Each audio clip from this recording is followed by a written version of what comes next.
আজকে একটা awareness video. এই ভিডিওটা অবশ্যই মনোযোগ সহকারে দেখবে যারা নিজের সংসার ভালো লাগছে না, নিজের সন্তান ভালো লাগছে না, নিজের বউকে ভালো লাগছে না, আপনি মন দিয়ে বসেছেন অন্য কোনো বিবাহিতা স্ত্রীকে, অন্য কোনো বিবাহিতা মহিলাকে। আপনি ভালো করে খোঁজ নিয়ে দেখবেন যে তার সংসার জীবনটা কেমন চলছে।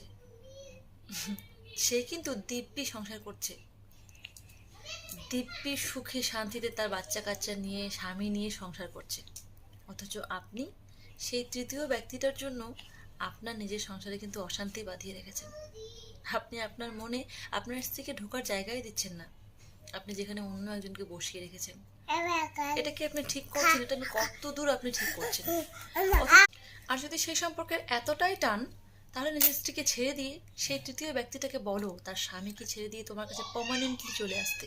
একবার বলেই দেখতে পারো, তাহলে সব বুঝতে পারবে।